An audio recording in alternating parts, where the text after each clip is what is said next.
तो टॉपिक है आज का हीट कैपेसिटी। समझ में आ रही है बात? पहले पढ़ चुके हीट कैपेसिटी। हीट कैपेसिटी क्या बोलता था, मान लीजिए इस कंटेनर में कोई भी मटेरियल है, पानी हो सकता है, ये थोड़ा बड़ा कंटेनर है, इसमें भी कुछ मटेरियल हो सकता है, ऑयल ले लो, कुछ भी ले लो। इसका टेम्परेचर T1 था पहले, ठीक है, और इसका टेम्परेचर भी T1 था पहले। समझ में आ रही है बात? ऑब्वियस बात है, क्वांटिटी दोनों की अलग अलग है, एक ज़्यादा दिख रहा है, एक कम दिख रहा है। बात समझ में आ रही कि नहीं आ रही है? आपने इसको भी गर्म करना चालू किया, आपने इसको भी गर्म करना चालू किया। मैंने एग्जांपल दिया था, एक तपेली भरकर पानी है, एक टैंकर भरकर पानी है। आप टैंकर भरकर पानी गर्म कर रहे हो, आप तपेली भरकर पानी गर्म कर रहे हो। तपेली का टेम्परेचर भी T1 मान लो, टैंकर का भी T1 ही मान लो। मान लीजिए 18 डिग्री सेल्सियस है, आपने गर्म करना चालू किया, दोनों को हीट दी, दोनों को हीट दी, तो इसका टेम्परेचर कुछ T2 हो गया, नया टेम्परेचर। 18 से मान लीजिए आप 35 डिग्री सेल्सियस पर आ गए, इसका टेम्परेचर भी T2 हो गया। मान लो वो T2 यहाँ पर भी 35 है, तो T1 यहाँ पर 18 था, एग्जाम्पल लिया अपन ने, T2 35 हो गया, यहाँ पर भी T1 18 था, T2 35 हो गया। लेकिन देखने से पता पड़ रहा है कि ज़्यादा मटेरियल है तो हीट भी ज़्यादा देनी पड़ेगी। नहीं समझ में आ रही है बात?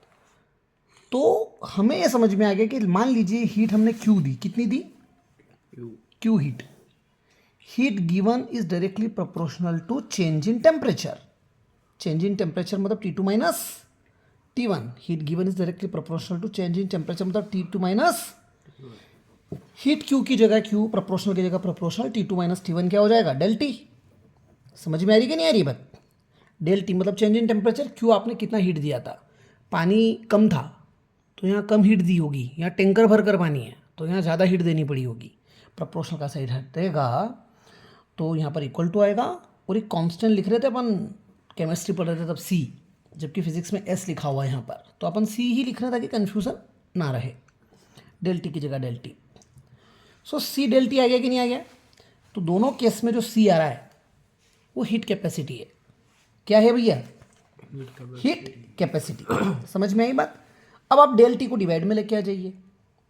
आप डेल T को डिवाइड में लेके आएंगे तो Q के डिवाइड में क्या आ गया? Del T।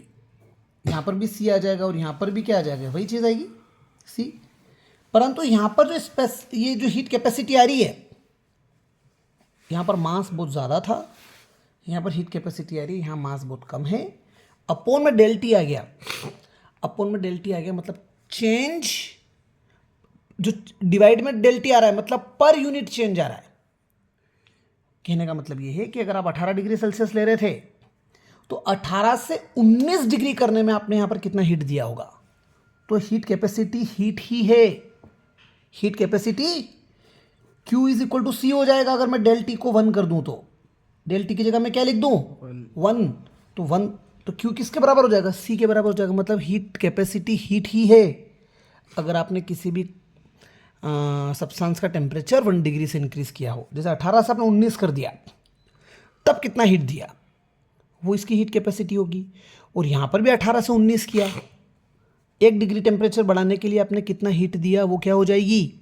Heat capacity. परंतु यहाँ पर 1 डिग्री बढ़ाने के लिए हीट बहुत ज़्यादा देनी पड़ेगी, भले ही वो C आ रहा है, और यहाँ 1 डिग्री टेम्परेचर बढ़ाने के लिए हीट कम देना पड़ेगा क्योंकि तो तपेली भर पानी है।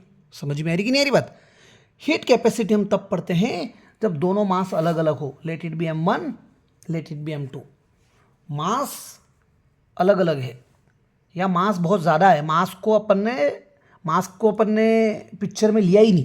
कहाँ नहीं क्लियर है कि नहीं क्लियर है?